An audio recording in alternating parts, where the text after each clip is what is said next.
Hello friends, नमस्कार दोस्तों। कैसे हैं आप सब लोग? बैंकर्स ऑन अरीना की तरफ से मैं रितेंद्र चोपड़ा आपका वेलकम करता हूं। You are all welcome to this new topic for basically for JAIIB class, JAIIB exam. Bankers on arena welcomes you all. So our today topic is balance sheet and ratio analysis. जो हमारा आज का topic है वो है balance sheet और ratio analysis, जो कि बहुत इंपॉर्टेंट है पर्टिकुलरली फॉर जेईबी एग्जामिनेशन, और जो भी अकाउंट्स के एग्जाम हैं डिफरेंट टाइप्स के, उसके लिए बहुत बहुत इंपॉर्टेंट है और बहुत से क्वेश्चन इसमें से आते हैं। So this is a very very important topic, that balance sheet ratio analysis for GIB and all other exams where accountancy comes. So today we'll be discussing in detail about the balance sheet and ratio analysis. Okay, are you ready? Before we start, I request all of you to please watch this channel carefully, then share it also, like it also, and ultimately subscribe it also. क्योंकि once you will subscribe, you will be getting lot of information from the Bankers Zone Arena. तो एक बार request आप सबसे, please इसको जल्दी से जल्दी Bankers Arena को यूट्यूब चैनल को प्लीज सब्सक्राइब कर दीजिए, शेयर कर दीजिए और लाइक कर देना। Okay, thank you very much. So let's start. So what today topic, final accounts and ratio analysis. What is final accounts? Final accounts क्या है? Final accounts are generally the accounts of the company which gives an idea about the profitability of the company and also about the performance of the company, or what is going on in the company. This is basically for the purpose of the management, then owners and other stakeholders. Clear? Final accounts क्या है? Final accounts बनाए जाते हैं इसलिए कि उससे ये पता चल सके कि भाई कंपनी में कितनी प्रॉफिटेबिलिटी हो रही है और कंपनी का बिजनेस किस तरफ जा रहा है, इंक्रीजिंग हो रहा है या डिक्रीजिंग हो रहा है, और on that basis management will take the decision कि आगे क्या करना है। This is very important for ये, उसके लिए इंपॉर्टेंट है, फॉर मैनेजमेंट के लिए इंपॉर्टेंट है, फॉर ओनर्स के लिए इंपॉर्टेंट है, फॉर अदर स्टेक होल्डर जिनका उसमें दाव लगा हुआ है तो उनके लिए भी इंपॉर्टेंट है। सो हम ये डिस्कस करेंगे बहुत ही डिटेल वे में, तो आपको बड़ा क्लियर हो जाएगा, क्योंकि so many question comes from here, बहुत से क्वेश्चन इसमें आते हैं। तो let's start. So what is final account? बड़ी सिंपल सी बात है, that's so final account. Final account, this final account, this final gives an idea about the profitability and financial position of a business to its management, owners and other stakeholders. Very clear. Final accounts है जो profitability और business financial position of जो company की है उसके बारे में management, owners और अदर स्टेक होल्डर्स को बताते हैं। So this final accounts are prepared under schedule 3 of companies act 2013। जो ये फाइनल अकाउंट्स बनते हैं वो कंपनीज एक्ट 2013, कंपनीज एक्ट 2030 के अंडर शेड्यूल 3 में बनते हैं। This question can come, schedule 3 of companies act 2013 में ये फाइनल अकाउंट्स बनाए जाते हैं। तो this is a final account. So final accounts जो बनाते हैं ऑन व्हाट बेसिस? ये जो फाइनल अकाउंट्स है they are the combine of other financial statement, मतलब कि जब बाकी जब फाइनेंशियल स्टेटमेंट को ऐड करके उसको डिटेल जो होता है उसको समराइज करके बना दिए जाते हैं। So what is the, they are based on the financial statement. Financial statement कौन कौन सी होती हैं? They are trading account, profit and loss account, balance sheet and statement of cash flows and fund flow. So basically there are 4 financial statement. Number 1 is trading and profit and loss account, then profit and loss appropriation account, balance sheet and statement of cash flow and fund flow. And then what is the final account then, or final account जिसे कहते हैं?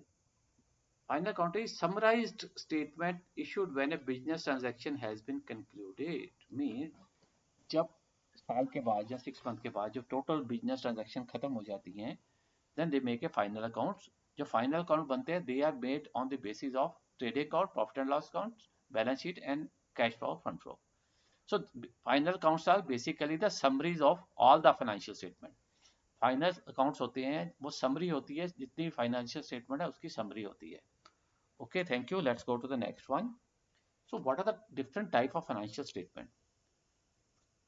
Financial statement किस type की होती है? Number one, trading and profit and loss account, profit and loss appropriation account, number three, balance sheet, number four, cash flow and fund flow statement.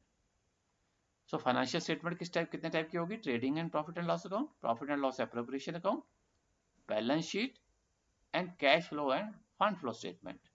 Okay, so now we'll come to starting with the trading and profit and loss accounts.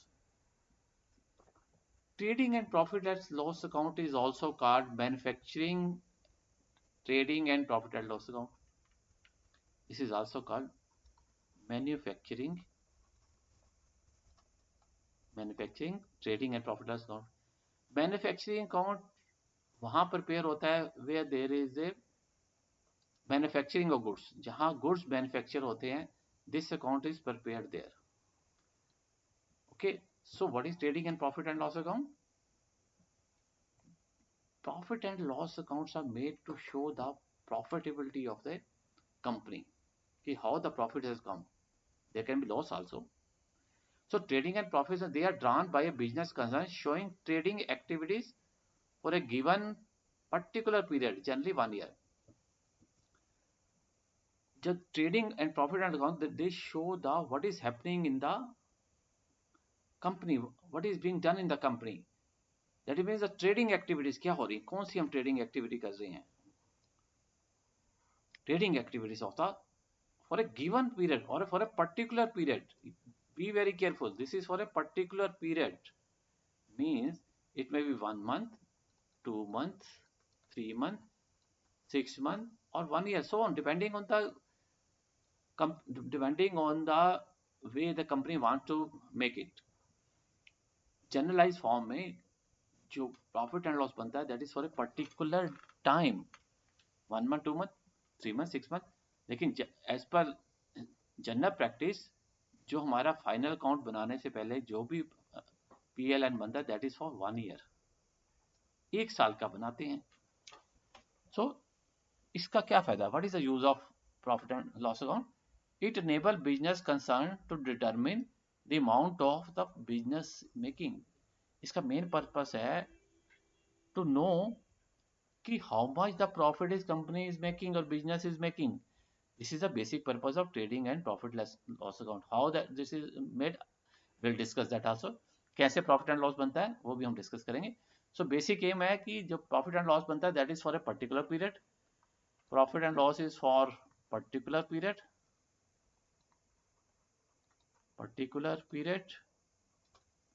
and to show profitability, profit of the firm. Okay, this is the basic aim of the profit and loss account. So starting with this, manufacturing and trading account. So manufacturing account shows the cost of the goods conduct manufactured by the company. Manufacturing account में क्या show होता है? Which show the cost of production. Cost of production of goods. कि goods बनाने में कितना खर्च हुआ. Cost of production में basically what comes in the cost of production? This is what we call raw material. Then labor, direct labor जो बना रही है, plus C expenses which are directly related to production, जो production related है. What can be those? They can be the, you can say, rent of the factory, depreciation on factory, or other overheads. These are called your manufacturing. जो expenses directly manufacturing में लगते हैं उसे कहते हैं manufacturing account. And this shows the cost of the goods or product manufacture. और इसे ये भी कहते हैं cost of production. Cost of production show करता है. जो manufacturing account है, that show the cost of production. So then trading account is shows the gross profit, while manufacturing shows the cost of goods sold which include direct expenses. जो cost of production है that comes under manufacturing, लेकिन जो trading profit दिखाता है trading account वो show करता है कि ग्रॉस प्रॉफिट कितना है। ग्रॉस प्रॉफिट कैसे होगा? Sales minus cost of sales. अगर हम सेल्स में से ये सारे एक्सपेंसेस मैन्युफैक्चरिंग एक्सपेंसेस निकाल दें तो that will become the gross profit. तो ट्रेडिंग अकाउंट हमें दिखाता है ग्रॉस प्रॉफिट, लेकिन मैन्युफैक्चरिंग हमें कि प्रोडक्शन में कितनी कॉस्ट हुई है, जो हमने गुड्स बनाए हैं उसकी कॉस्ट कितनी हुई है। Okay, so then let's go to the next one. Now what is cost of production? Let's say cost of material consumed, cost of direct labour plus cost of manufacturing expenses makes the cost of production. जो material बनाने में लगा, जो हमारी labour लगी है जो कि बना रही है डायरेक्टली, जिसको वेजेस दी जा रही हैं, प्लस और मैन्युफैक्चरिंग एक्सपेंसेस हैं जो कि डायरेक्टली रिलेटेड टू प्रोडक्शन है, उसे कहते हैं cost of production. Then comes your cost of sales, और जिसे कहते हैं cost of goods sold. Total goods sold करने में क्या क्या खर्चा हुआ। कॉस्ट ऑफ प्रोडक्शन में हम what will add? Opening stock of finish goods minus closing stock of finish good. क्योंकि जैसे ओपनिंग में क्या, मान लो 1 लाख रुपए हमारे पास मटेरियल पड़ा हुआ है, 50,000 खरीद लिया तो 1,50,000 हो गया, इसमें हमारा 75 बच गया eight the end of the year, so rest is 75,000. So this is actually remained with us. So this is what you call your opening stock minus closing stock, जो होगा उसमें cost of production में add कर देंगे, that will become your cost of sales. Okay, then comes your direct expenses. Direct expenses and expenses incurred that varies directly with the change in the volume of production. These expenses are related to production, means direct expenses are those expenses which are directly related to production and which are variable. Means अगर आपकी production कम होती है, if your production is reduced, so these expenses also go down. Same way if the production is increased, तो these expenses go up. कहने का मतलब है जो आपके डायरेक्ट एक्सपेंसेस हैं वो हैं वेरिएबल, वो चेंज होते रहते हैं। अगर प्रोडक्शन ज़्यादा करोगे तो ज़्यादा हो जाएंगे एक्सपेंसेस, कम करोगे तो वो कम हो जाएंगे। These are called your direct expenses. Okay, let's go to the next one. So we can see the trading and profit and loss account में क्या क्या आता है। How the trading and profit and loss. कोई भी company हो जो running company है, उसके पास स्टॉक तो रहेगा रहेगा, दिस विल रिमेन। सारा स्टॉक नहीं खत्म हो सकता, अगर सारा स्टॉक खत्म कर देंगे देन प्रॉब्लम विल कम कि भाई नेक्स्ट ईयर स्टार्ट कैसे करेंगे। So always some stock is remaining at the end, जो कि नेक्स्ट ईयर में that becomes a beginning opening. So opening stock में क्या होगा, what will happen? Opening stock है हमारे पास, उसके बाद we need purchases also during जिस पीरियड का हम बना रहे हैं। मान लो दिस पीरियड है अक्टूबर टू दिसंबर 2018 का बना रहे हैं हम profit and loss. Then when we are making a profit and loss account, so opening stock will then will add the purchases, जो purchases हमने की हैं वो add हो जाएंगी। then direct expenses, जो expenses directly related to the production है, जैसे labor है, labor cost, और other expenses जैसे मैंने बताया रेंट और फैक्ट्री, इलेक्ट्रिसिटी, वाटर चार्जेस, जो directly related to the production है वो हम ऐड कर देंगे। देन व्हाट विल हैपन, जो हमने सेल की है, sale during the period, that will come here. और जैसे मैंने बताया अगर आपके ओपनिंग स्टॉक है तो कुछ स्टॉक आपके पास क्लोजिंग में रह जाएगा, that will remain with you, so that is also to be credited. So total of this minus total of this, if it is sales are more then it will be profit, if sales are less expenses are more so here loss will come, gross loss इसे कहेंगे, gross loss will come if there is loss। अगर loss है तो then it will come here, otherwise this is your gross profit। okay, after that आपके operating expenses will come। operating expenses क्या है? अब goods जो है प्रिपेयर मैन्युफैक्चर्ड गुड तो बन गए हैं, now you have to sell them. For selling, that selling and distribution expenses needed, then administrative expenses needed. So these are called your operating expenses. ये expenses भी होंगे हमारा ग्रॉस प्रॉफिट में से। This is not our profit जो कि हम ले जाएंगे हमारा हो गया जी, उसके बाद you have expenses, administrative expenses हैं, ऑफिस के एक्सपेंसेस हैं, आपका stationery, phone, computer charges, this are your operating expenses. तो जब ये लेस कर देते हैं then it becomes a operating profit. अभी भी ऑपरेटिंग बना है, this is not for the owners, ये उसके बाद भी एक्सपेंसेस हैं। There are some non operating expenses जो कि जनरल एक्सपेंसेस हो जाते हैं हमारे। Then there are exceptional item, अचानक कोई हमने पुरानी पेमेंट देनी पड़ गई, we have to make the payment, तो exceptional item. Then there are finance cost, हमने लोन लिया है, if the loan is taken then interest on that is debited. Then depreciation, अगर डेप्रिसिएशन आपकी ऑफिस के आइटम्स हैं या ऑफिस बिल्डिंग है तो वो भी यहाँ पे कवर हो जाता है। when this amount is reduced from operating profit, operating what हमें we sometimes we get some other income also, supposingly we have sold the scrap, या हमारे पास और कुछ सामान पड़ा है, अचानक हमारे इनकम आ गई, कोई हमने कोई इन्वेस्टमेंट ऐसी कर दी जिससे इनकम आ गई, so that is other income।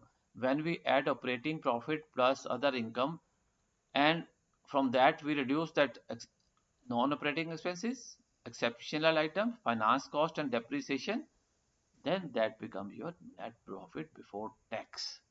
ये है जो आपका बन गया है, this is what is you call your net profit before tax after paying the tax। that is the income that is for the stakeholders या shareholders या partners। so this is what is your trading and profit and loss account। okay, so that's then comes your profit and loss appropriation account। you have got, you have prepared the profit and loss account, so there is some profit। so appropriation means this profit has to be distributed, where this is distributed, this is called the profit and loss appropriation account। so mainly companies prepare the profit and loss account, but firms can also prepare, they also prepare, but as per law companies have to prepare the profit and loss appropriation account। so what is it, that appropriation account? It is a special account that firms or company prepare to show the distribution of profit losses among the partners or stakeholders। Profit and loss means when there is some profit, how that profit is appropriated among the partners or the shareholders or the management, that is what is called your appropriation account। so take an example of this। okay, the net profit of the company is 75,000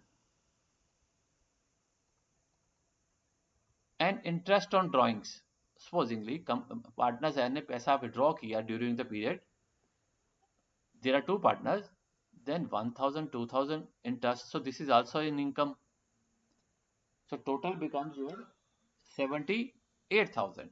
now what happens, now this amount has to be appropriated, ये amount है जो हमने अब appropriate करना है। अब 78,000 को appropriation कैसे करते हैं, suppose करो interest on capital है, ए ने जो कैपिटल लगाई उसको इंटरेस्ट मिला 5,000, बी ने लगाया 5,000, देन सैलरी टू पार्टनर, अब पार्टनर को सैलरी भी देते हैं हम, that is also there 12,000 18,000। The salary is always on from the profits, ये प्रॉफिट्स में ही सैलरी मिलती है, एंड कमीशन भी दे सकते हैं पार्टनर्स को। So then after that what is left, जो भी यहां से supposingly this less this amount which will roughly come out to be 34,250। so this amount is distributed among the partners, ये partners को distribute हो जाएगा। so this is what is called your appropriation account। so again in the case of company, in company's account, supposing there is a profit of 10 lakh, so what is done there, some amount will go to the dividend, shareholders को dividend देते हैं, then some amount to the reserves for emergencies, maybe sinking fund, maybe general fund, then some amount to the CSR what say social company social responsibility, corporate social responsibility में चला जाएगा, कितना तो देना ही पड़ता है. Then balance can be send to the surpluses, balance will be surpluses. Surpluses क्या है, जो इसके बाद भी बच जाता है. तो that surplus can be used for anything, maybe for the staff welfare और maybe donation etcetera. So companies also appropriate the account like this only. Okay, so now let's go to the next one. Are you clear about it? Thank you. Now what is balance sheet? That is very important. क्या balance sheet क्या है? Simply it shows the where the company stand on a specific date. Specific date में company कहाँ stand कर रही है, means what company owes and what company owes, means company ने कितना लेना है और कितना देना है प्लस कैपिटल जो बची है. ऑन ए स्पेसिफिक डेट में कंपनी ने कितना लेना है और कितना देना है on a specific date. Specific बहुत क्लियर कर रहे हैं, स्पेसिफिक जैसे हम 31 मार्च को कहते हैं. That is what is called your balance sheet. Balance sheet basically is snapshot of a business at the exact point of time. It's a snapshot at the exact point of time, specific time. It shows the balances of various accounts on the last day of the reporting period. Generally क्या था, 31 मार्च को हम show करते हैं कि हमारा आज की डेट में हर एक जनरल हेड्स में कितना कितना पैसा है. That is what is called your balance sheet. So balance sheet summarizes a company's assets, liabilities and shareholder equity at a specific date. Equation है, balance sheet equation is very very important. What the balance sheet says, it is the company's assets plus liability and shareholder equity at a specific date में company के पास कितने asset है, कितना देना है और company की इक्विटी कितनी है. These three items gives an idea to investor as what the company owns and owes and the amount invested by the shareholders. इससे क्या पता लगता है कंपनी ने कितना लेना है, कितना देना और जो शेयर होल्डर का कितना पैसा इन्वेस्ट हुआ है. So equation is very important. एक question can come on it कि balance sheet equation is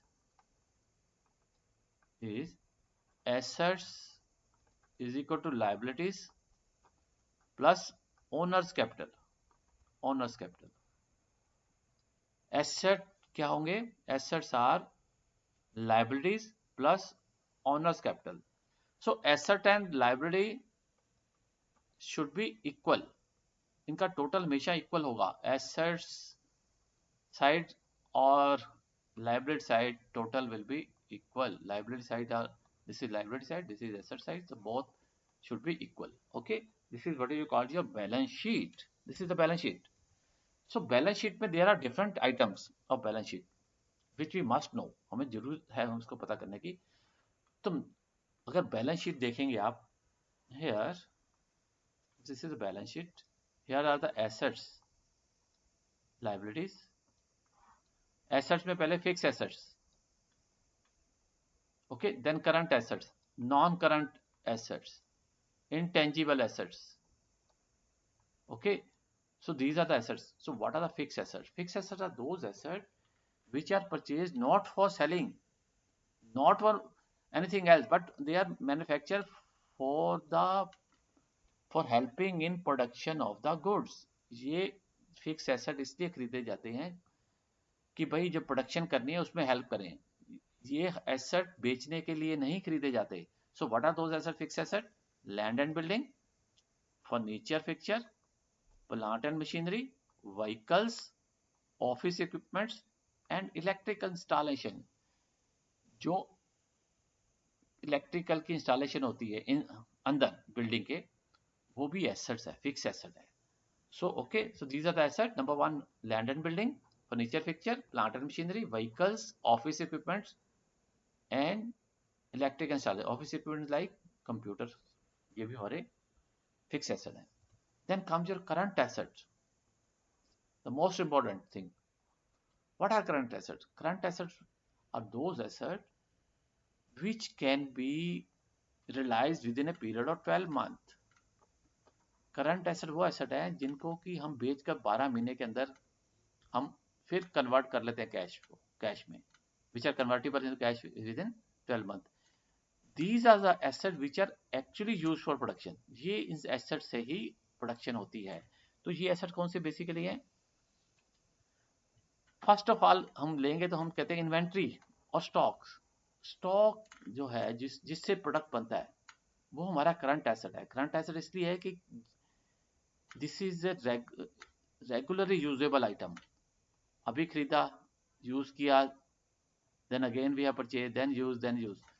So this is what is called your stock. Stock is the most important assets. तो ये हमारा करंट एसेट है. Then sundry debtor और account receivable. हमने goods sale किए हैं on credit.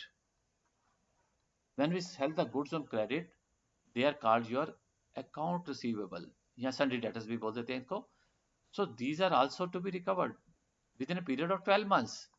So these are your current assets. Sundry debtors, account receivable are your debtor, and inventory is your also debtor. Sundry debtors and inventory of stock, 95% of जो loan advances हैं, they are on sundry debtor. Short term advances हैं bank working capital advances के लिए 95% inventory और sundry debtors use होते हैं, main loan होते हैं. Okay, then comes your cash and bank balance. This is the most liquid asset. ये तो है ही हमारे पास. This current asset is with us only. So this is what we call your bank balance. Cash and then another is advance payment of tax or suppliers of the raw material. अगर हमने tax पहले ही दे दिया हुआ है जो कि हमें बाद में देना है तो that is also a current asset. और supplier of raw material, जो raw material हमें सप्लाई करते हैं, जो उनसे एडवांस लिया है, तो वो भी हमारा करंट एसेट है अगर हमें 12 मंथ्स के अंदर देना है. अगर कई ऐसे रॉ मटेरियल ऐसा होता है कि कंपनीज कहते हैं पहले एडवांस दो, then will send the material, only then will send the material. So that is also called your current asset. Then other is prepaid expenses like insurance. Generally what we do, insurance we get it done beforehand. Taxes भी advance में देने पड़ते हैं. So they are also your taxes. Same way, when rent is given in advance, that is also your current asset. So current assets are most important, maybe sundry debtors, cash and bank, advance payments, inventory, prepaid expenses and rent. So these are your current assets. Now we'll come to the next one. What is non-current asset? Current assets तो ठीक है. Current assets are those assets which may or may not be recovered within a period of 12 months. Non current asset वो asset है जो कि हम 12 महीने के अंदर रिकवर हो भी सकते हैं और नहीं भी हो सकते. आगे तो आपके करंट एसेट बन गए, नहीं आए तो non current asset. So what are those? Account receivable from subsidiaries and affiliate concerns. अगर हमने एक कंपनी ने गुड मैन्युफैक्चर करके अपनी किसी सिस्टर कंसर्न को दे दिया है, गुड्स सेल कर दिए हैं या सब्सिडी को दे दी है एफिलिएट कंसर्न को. अब नॉर्मली आ भी सकते हैं, लेकिन जनरली क्या होगा कि वहां से पैसा आए ना आए. क्वाइट पॉसिबल है कि भाई कहते हैं अपनी कंपनी है, आज नहीं कल दे देंगे, कोई बात नहीं. So if it comes with in 12 months, वो आपके करंट एसेट है. लेकिन अगर वो 12 मंथ्स में नई रिकवरी के चांस है, then they will become your non current assets. Then again advances to director and employees दिए हैं, ये भी नॉन करंट एसेट है. Claim for refund from income tax. अब इनकम टैक्स से रिफंड आना है, आ गया तो ठीक है, विद इन 12 मंथ नहीं आया देन आपका नॉन करंट बन जाएगा. Investment in non marketable securities. आपने कंपनी ने शेयर्स परचेज किए हैं फर्म ने, अब वो शेयर जो है वो कोट ही नहीं हो रहे, आपके पास है बट आप you are not able to sell, कोई लेने वाला ही नहीं है. So that is what is called your non marketable securities. जो नॉन मार्केटेबल सिक्योरिटीज हैं वो भी आपके नॉन करंट एसेट है. तो why we discuss about this non current assets. इसका पर्पस क्या है डिस्कशन का कि व्हेन गिव्स द बैंक ने जब लोन देना है, when bank gives the loan they don't consider these as current assets, क्योंकि loan basically short term loan होता है on the basis of current asset. आपका जो बोरर है, जैसे बैंक को ले लो, बैंक है, बैंक क्या करेगा, वो चाहेगा कि भाई हम इसके अगेंस्ट लोन देंगे, लेकिन बोरर कहेगा नहीं ये हमारे आ जाएंगे, बट नहीं. So what the bank do, they don't consider them as a current assets unless they actually come. Okay, so these are non-current assets. Then comes your, this we have discussed also, sorry again. Now asset we have discussed. Then there are certain assets, we'll also discuss one more. Intangible assets. Intangible assets, what are intangible assets? These are assets which are not in the physical form but they have the value. And tangible assets वो हैं जो कि physical form में तो नहीं है but उनकी value है, जैसे कि गुडविल, पेटेंट्स भी हो सकते हैं, patents. Then 3 copyrights, royalties etcetera. These are your asset which are intangible. इनकी वैल्यू तब तक है जब तक कि company is running. The day company wind up, इनकी value becomes zero. So intangible assets those are which are not in the physical form but they have the value till the company is running. जब तक company चल रही है, वे goodwill, patents and copyright. Once the company goes into liquidation, their value becomes zero. So what the bank do? जब bank loan देते हैं then they reduce this amount from their capital. जो कैपिटल शो करते हैं, net worth show करती है company, उसमें से this is reduced. जो भी intangible assets they are reduced. Okay, to give the clear picture. So these are the your intangible assets. Now comes your long-term liabilities. Then there are liabilities also. Assets that we have seen. What are long-term liabilities? All liabilities which are payable after 12 months. जो भी liability आपने 12 महीने के बाद पे करनी है उसे कहते हैं लॉन्ग टर्म लाइबिलिटी.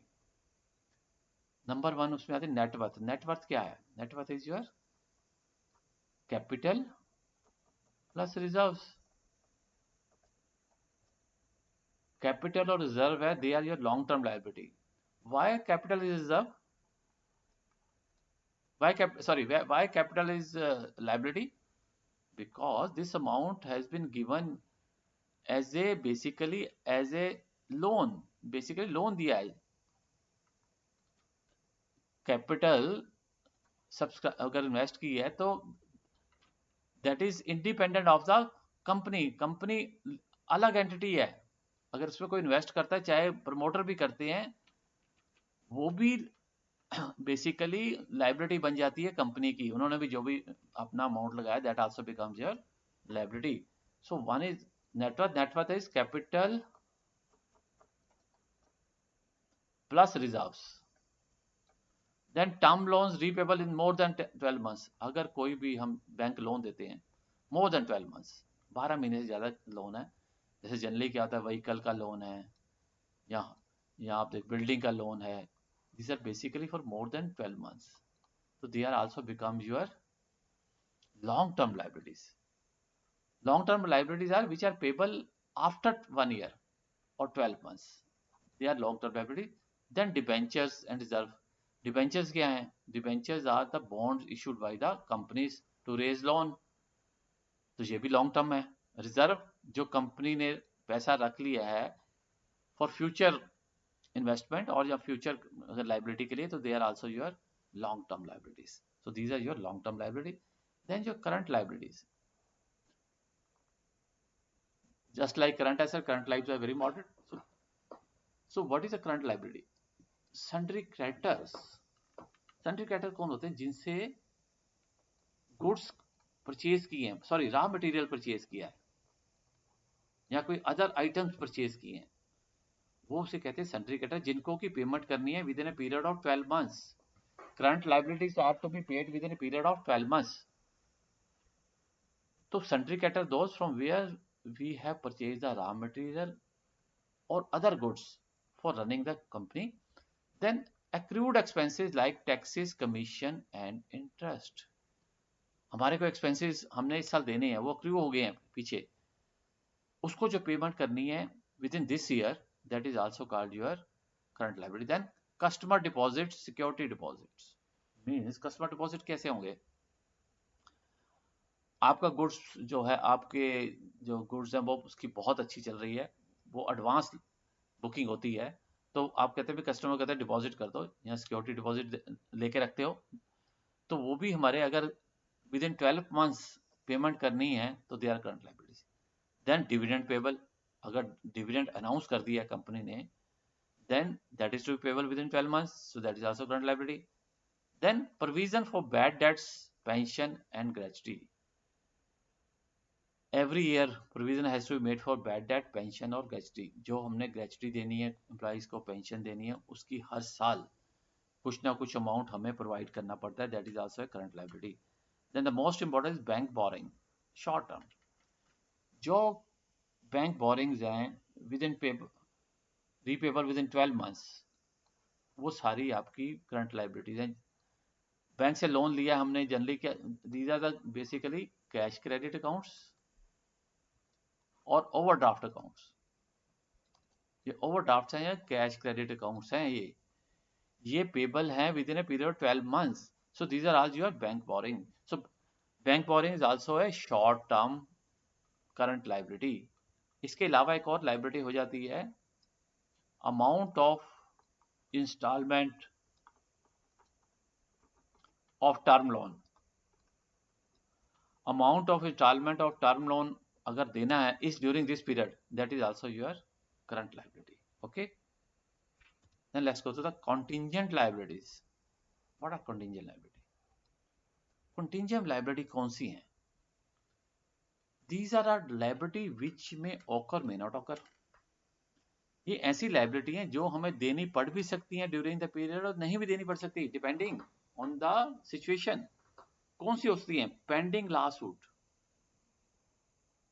कोई हमारे अगेंस्ट, कंपनी के अगेंस्ट किसी ने सूट फाइल किया हुआ है, कोर्ट में है, अब कोर्ट का डिसीजन तो अगर आ जाता है within 12 months, that becomes your contingent liability. अगर नहीं आता देन अगर पेंडिंग लॉ सूट का अगर ऑर्डर यहाँ 12 मंथ्स के बीच में आ जाता है, then it becomes a liability, otherwise no liability. Same claim against firm not acknowledge at dates. किसी ने आप पे दावा किया कि नहीं ये आपने हमारा पैसा देना है, you have to give us the money, but company says we don't acknowledge, हमारे हिसाब से कोई नहीं तेरा देना हमने, we have nothing to give to you. So that is what we call claim against firm not acknowledge at date. अगर acknowledgement ही नहीं की डेट की, तो वो भी हमारी कंटिंजेंट लायबिलिटी है, वो जाएगा कोर्ट में जाएगा, let the decision come. Then guarantee given by the firm. अगर फर्म ने कोई गारंटी दी है वो इन्वोक हो गई तो लायबिलिटी बन जाएगी, अगर नहीं हुई तो नहीं. Same way guarantee issued by the bank.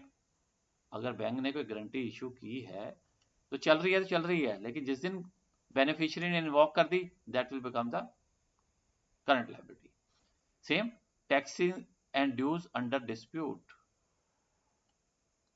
कोई सेल टैक्स का डिस्प्यूट चल रहा है, एक्साइज का चल रहा है या इनकम टैक्स का चल रहा है, अगर वो डिस्प्यूट में है तो उस सेटल अगर हो गया, अगर तो हमारी फेवर में हो गया तो लायबिलिटी खत्म, अगर हमारे अगेंस्ट हो गया that will become our contingent liability. So this is contingent liability which happens only after the any case or a claim filed against the company, or which is depending on certain circumstances, that is contingent. This may happen or may not happen. ये होगी या नहीं होगी depending on the situation. Okay, thank you. This was a liability. Now we coming to the another important issue जो हम हमेशा discuss करते हैं, ratio analysis, most important. Ratio analysis. Ratio analysis basically क्या है? अगर सिंपल वे में कहें, this is a relationship between two and more variables. अब रेशियो एनालिसिस हम क्यों करते हैं? रेशियो देखते हैं कि भाई 2:1, 1:3, like that. This is basically relation between the two different variables. When talking about the relation between two or more variable, these variable are taken from balance sheet or profit and loss account. Balance sheet की item के base पर या profit and loss की item देखकर हम ratio analysis करते हैं। तो ratio can be expressed in one of the following ways. कैसे रेशियो कर सकते हैं? नंबर वन, सिंपली प्रोपोर्शन 2:1, या प्योर नंबर 2 टाइम्स, या percentage 200% like that only. So this is what is ratio. अब ratio, why ratio is necessary? Ratio क्यों जरूरत है? दिस शोज बेसिकली रेशियो का हमारा पर्पज है टू सी द ट्रेंड। हमें देखना है, ट्रेंड देखना है कि भाई हमारी कंपनी, हम जो हमारी बैलेंस शीट शो कर रही है, हमारे फाइनेंशियल स्टेटमेंट शो कर रही है, वो ट्रेंड क्या जा रहा है? क्या हमारी sales are increasing, profit increasing, और आवर एसेट्स इंक्रीजिंग, या एनी आइटम ऑफ द जो हमारी बैलेंस शीट और प्रॉफिट है उसमें क्या चेंजेस होंगे compare to the previous years, जो पिछले सालों में हिस्टोरिकल डाटा बेसिकली ये कि हमारा जो पिछले साल से कंपेयर करें तो लास्ट ईयर से जनरली क्या, हम जब लोन देते हैं तो हम व्हाट से हम लास्ट 2-3 ईयर्स की बैलेंस शीट मंगा लेते हैं, financial statement. Now let it be, this may be 19, this may be 19, this is 21, then we take a forecast also, okay, 22. So 19 में let it 19 में सेल्स आपकी है 5 करोड़ या 7 करोड़ या 8 करोड़, तो और आपका प्रॉफिट है यहाँ पे 1 करोड़, you can say 1.5 और 1.6, this is, और परचेजेज अकॉर्डिंगली हैं। अब क्या देखना हमें? तो what the ratio will say कि we will compare the ratio of this to this, this to this, then will take a forecast. हम देखेंगे ये 5 से 7 हो गई है और 7 से 8 हो गई है, देन सी भी क्या रीजन है कि यहाँ तो 2 टाइम्स बढ़ी, यहाँ सिर्फ 1 टाइम ही बढ़ रही है, then that is what is the projection has to be made, then forecast has to made on the basis of this ratio, then make it ratio out of 5.7 के जैसे भी रेशियो निकलेगी विल डू इट।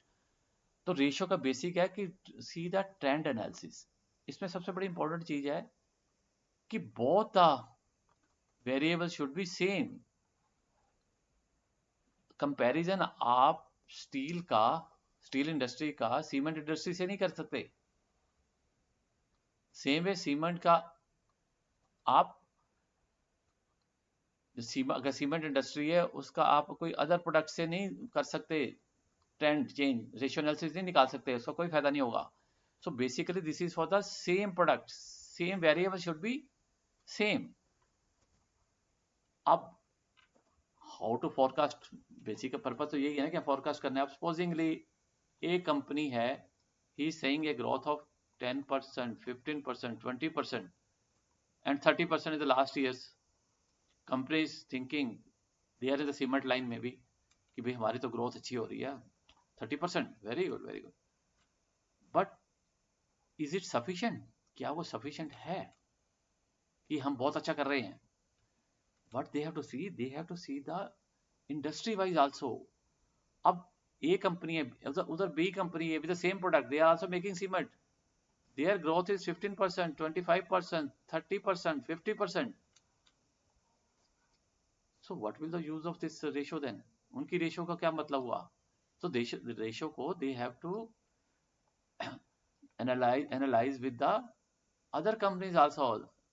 अपनी company के बारे में तो देखना ही देखना है, उसके बाद we have to see for the other companies also. So these are the ratios. So there are different type of ratios. One is a liquidity ratio. We will do the important one. Liquidity ratio shows कि हमारे पास इतना पैसा है, sufficient, we have sufficient current asset to pay the current liabilities. क्या हमारे पास इतना जो हमारे पास एसेट है, अगर उसको कन्वर्ट कैश में करेंगे उतना हमारे पास है कि जो हमारी लायबिलिटी आ गई है देने के लिए उसको कवर कर जाए। That is what is called your liquidity. You should have the liquidity, company should have the liquidity. So liquidity ratio is the overall view of the short term liquidity is obtained from current ratio. हम current ratio करते हैं। Current ratio क्या है? जिससे liquid form of ratio, जिससे हमें पता लगता है कि हमारे पास इतना एसेट है कि अगर उसको सेल कर दें तो हमारा पेमेंट करते हैं करंट लाइबिलिटी की. So current ratio is very simple, current asset divided by current liability, current asset divided by current liability. So जो आइडियल रेशियो है दैट इज 1.3:1 मीन्स अगर आपके पास वन लाइबिलिटी है, एक करंट लाइबिलिटी पे करनी है, तो you should have the 1.33 current asset. Means अगर आपने 1 लाख रुपया देना है, पे करना है, तो आपके पास 1,33,000 होना चाहिए एसेट्स में. Reason because when you will be selling the asset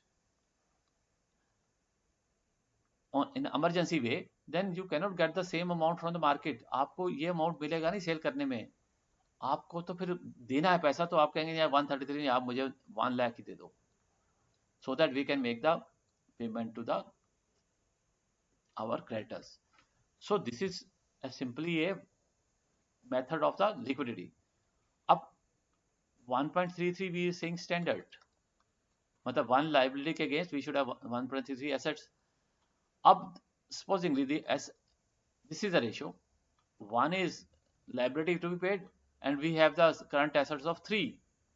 1 lakh के अगेंस्ट हमारे पास 3 लाख के एसेट पड़े, तो वी आर वेरी हैप्पी. तो this is a good one. Is it a good one? This is not a good one. अगर हमारी जो ratio है, जो हमारे पास एसेट है, जितनी रिक्वायरमेंट से भी ज्यादा पड़े हैं, दैट मीन्स हमारी जो मैनेजमेंट है ऑन द इन्वेंट्री और on the credit is very poor. Means हमें रखना है 1.33 और एट द मोस्ट 1.5. अब जो बाकी हमने रखा हुआ है, जो भी आपने करंट एसेट रखे हैं, दैट हैज ए कॉस्ट. अगर हमने रॉ मटेरियल खरीदा है, हमने रॉ मटेरियल ज्यादा रखा है, तो that means we are paying interest. हम अगर एक्स्ट्रा 3 लाख का एक की जगह 3 रखा है, जबकि हमें 1.5 से काम बन सकता है, तो जो 1.5 लाख का हमने रखी है, इसमें बेसिकली क्या होगी? इन्वेंट्री होगी.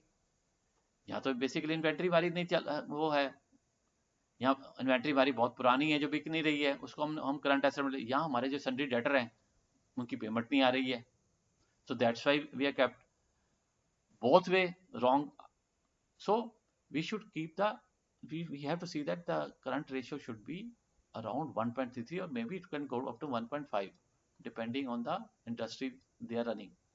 Okay, so what is an excessively higher current ratio could indicate ideal cash balances, inventory level that have become excessive when compared to the current needs, and poor credit management which results in overextended account receivable.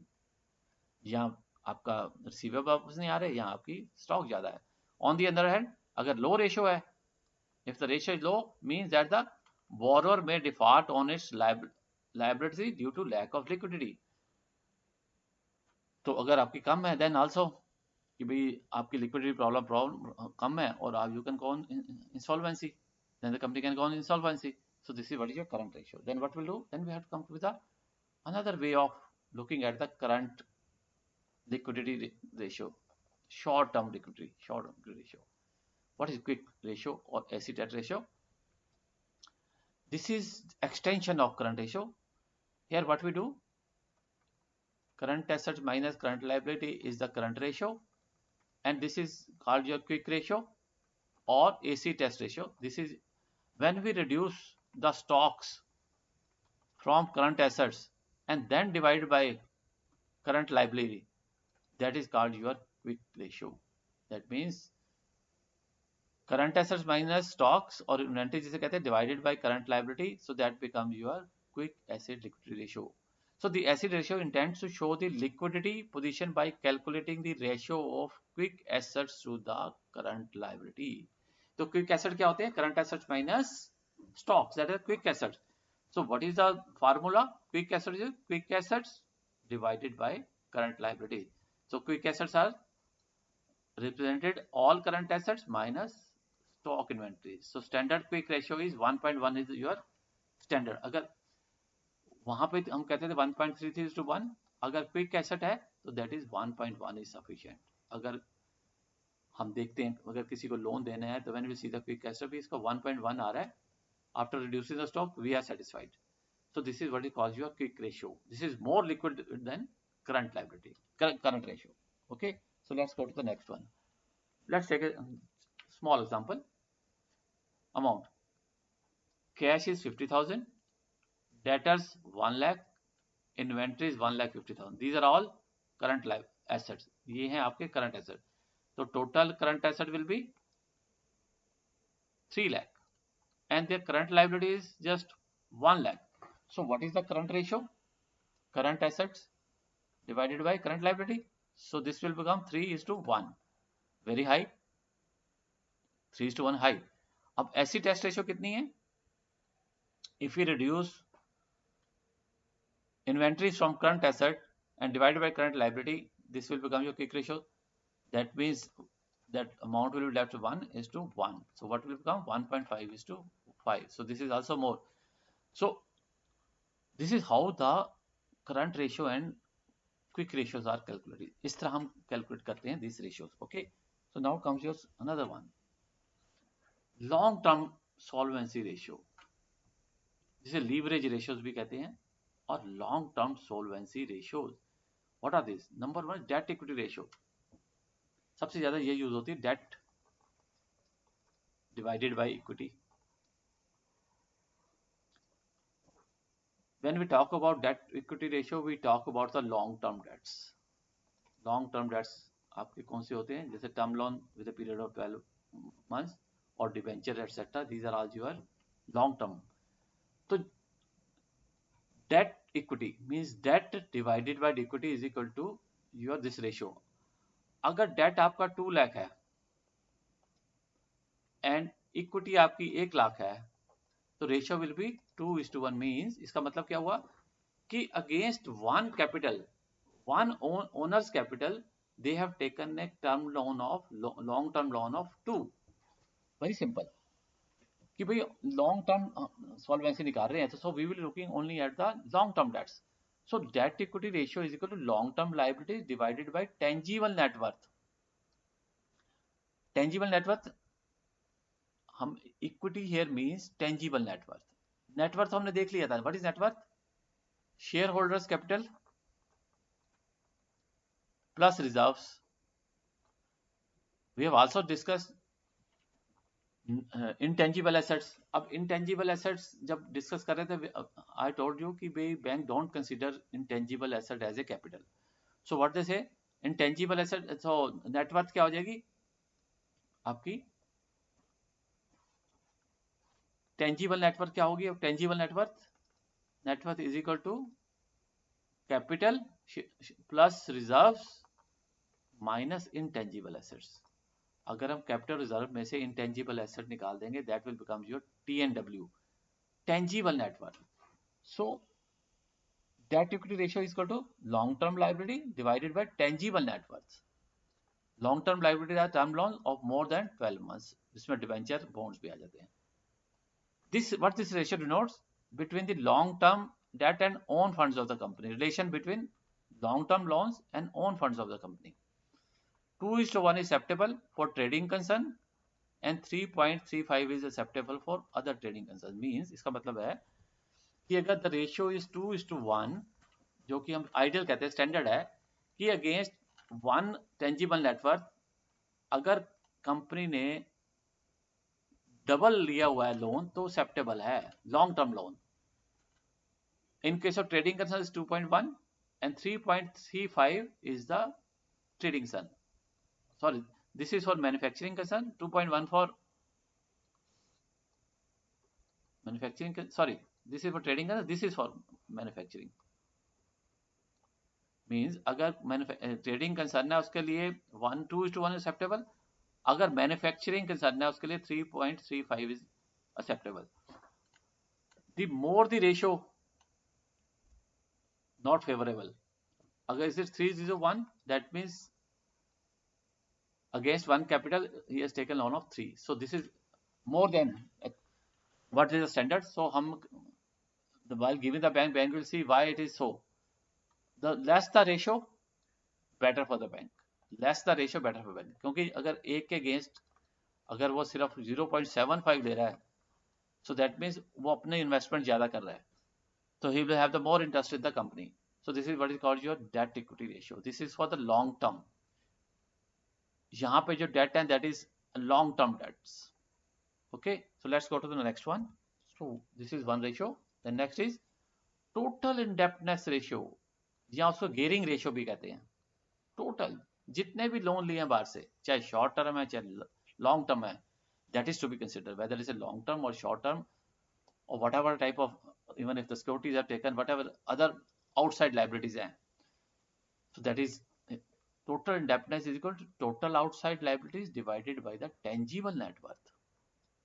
Again, इसमें क्या आ जाएगा, term liability plus short term liability plus कोई provisions किए और other liability जो भी हैं divided by the tangible net worth that we have already discussed. What term loan, short term loan, other, or we can say if we reduce all from liability से, अगर हम सारे liabilities less share tangible net worth, तो that will become your total indebtedness. Means जो भी बाहर आपके पैसा दिया हुआ है, liability है आपकी, उसको डिवाइड कर देंगे tangible net worth से, that will become your debt indebtedness ratio. So what is total outside liability? Is the sum of all the liabilities of the business, current liability, long term liability and tangible net worth. और tangible net worth क्या है? Share capital reserve minus intangible ratio. What this ratio shows? This shows the extent to which outside funds are invested in the business compared to the funds provided by the promoters. Same चीज है, वहां पे long term debt से यहाँ तक total जो हमारे बाहर है से पैसा लिया हुआ है, वो जितनी कैपिटल लगाई है उससे कितना लिया हुआ है. So again 2:1 is a good ratio, ideal ratio. What is the difference between debt, equity and total indebtedness? Which is better? Definitely this ratio is better because it is covering all the liabilities. सारी liability करने के बाद भी we are saying standard ratio is 2:1. So this ratio is better than the debt equity. So higher the ratio, not good for the bank or for the business also. Lower the ratio, good for the bank. Okay, so this is what is total indebtedness ratio. Now comes to the debt service ratio, very important ratio. Debt service coverage ratio, ये बहुत important service. Means if the company has taken a loan, so how they will service the debt? Service the debt means how they will repay the debt. Principal plus interest कैसे पे करना है? So this ratio हम देखते हैं और finding out कि कैसे पे करना है, उसने अपना रीपेमेंट करनी है. So this is basically for debt service ratio is basically for term loans. Term loans में आती है, चाहे वो प्रोजेक्ट लोन हो, चाहे which are period of more than 12 months. So we have to find out debt service की भाई company कहाँ से पैसा लेके आएगी जो लोन ले रही है, how from where they will cover. So इसका formula is simple, debt service coverage ratio is equal to PAT, profit after tax में, आफ्टर टैक्स में जो नेट प्रॉफिट आता है उसमें अगर हम ऐड कर दें डेप्रिसिएशन जो प्रोवाइड की है, प्लस इंटरेस्ट कर दें on long term dates, long term dates में जो है अगर वो कर दें और डिवाइड बाई कर दें yearly repayment of long term plus interest there on, profit after tax उसमें डेप्रिसिएशन ऐड कर दें प्लस इंटरेस्ट ऐड कर दें और उसको डिवाइड कर दें ईयरली रीपेमेंट प्रिंसिपल इंटरेस्ट, तो जो वो ये रेशियो आएगी that will be called your debt service ratio. हम कहते हैं ideal ratio है 1.7.1 और 2 is equal to 1 is also ideal ratio. Means अगर कंपनी ने, here see the difference, here 1.75 means company ने 1 रुपी लोन लिया है and they are earning 1.75. अगर 1 लाख लोन लिया है, they have taken 1 lakh loan, now they are earning 1,75,000.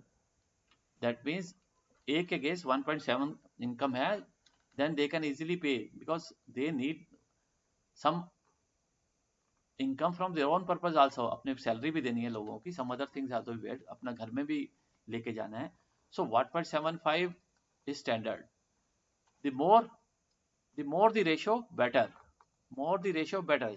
Means अगर एक के केस तो दो का है, दो कमाता है तो बेटर ही होता जाएगा. So what is the use of this ratio? कहाँ use? The debt service coverage ratio indicates the ability of the firm to generate cash accruals for repayment of interest and installments. It also provides the basis for. कहाँ जरूरत पड़ती है? Number one, when the repayment of loan should begin. हमें ये देखने के we have to, this ratio is useful when we have to see when the repayment of loan should begin. कब इसका लोन की रीपेमेंट शुरू करें? How much it should be, और कितना लोन, कितनी रीपेमेंट बनाएं, and what should be the repayment period.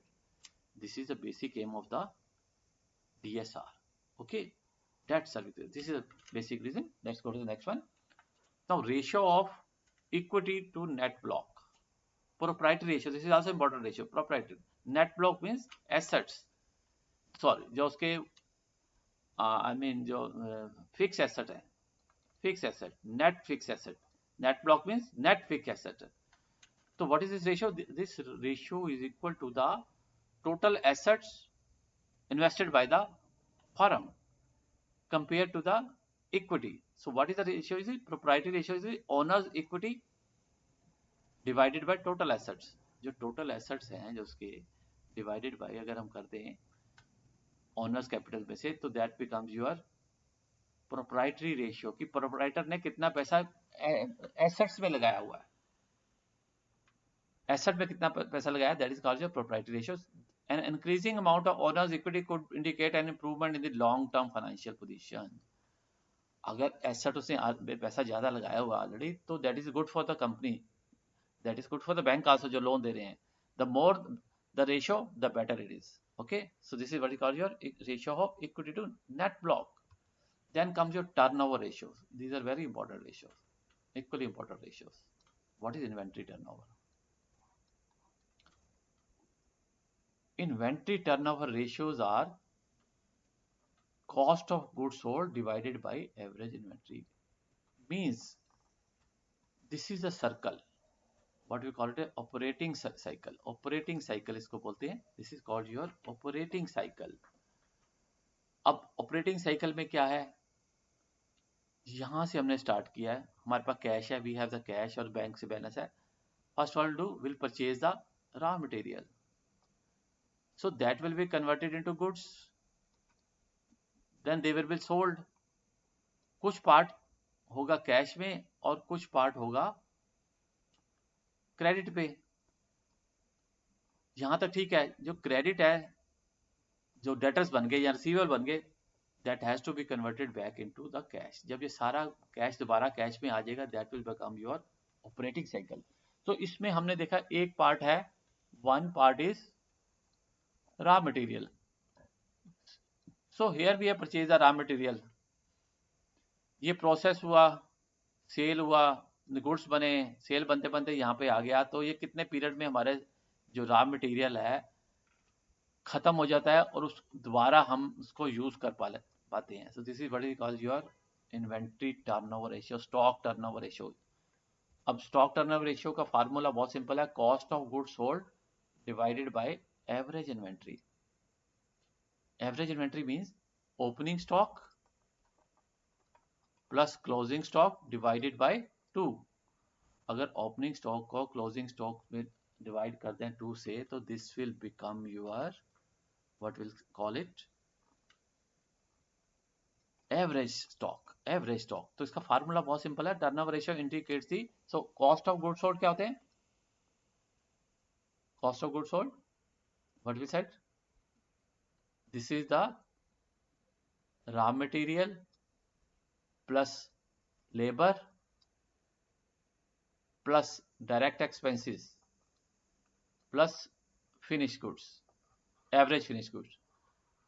These are this is your cost of goods sold कि भाई कितना खर्चा बनाने में लगा है हमारा टोटल. उसमें रॉ मटेरियल आया, लेबर भी लगी है, एक्सपेंसेस भी लगे हैं, उसके बाद हमारे पास स्टॉक कुछ बच भी गया है फिनिश गुड का. उसको अगर हम एवरेज इन्वेंट्री से डिवाइड कर देंगे, that will become your turnover ratio. So inventory turnover ratio indicates the number of times inventory is turned over during the period. The ratio indicates the efficiency of the company in utilizing its inventory and maintaining at an optimum level. Higher the inventory turnover, larger will be the amount of profit. The smaller will be the amount of capital tied up in the inventory. So standard ratio is 90 days or 3 months. Means जितनी जल्दी ये हमारी cycle घूमेगी, the fast will convert raw material into goods and then again back to the cash and purchasing raw material. That will be the best. So what the standard ratio says, कि we should complete our one cycle within a period of 90 days or 3 months. This is what the inventory turnover ratio says. तो inventory ratio वो है कि भाई कितने time में stock हमारा convert हो जाता है कैश में और फिर उसको परचेज करते हैं इन्वेंट्री को, सो दैट कि हमारा जितना ज़्यादा हम स्पीड से करेंगे तो हमारा सेल बढ़ेगी, तो हमारी जो है इनकम बढ़ेगी. So this is what is your call your turnover ratio. तो what we are doing, this is a part 1 we are doing here. तो पार्ट 2 आपको कल इसका आ जाएगा, तो कल हम पार्ट 2 करेंगे. तो in the mean time we are stopping it at the turnover ratio.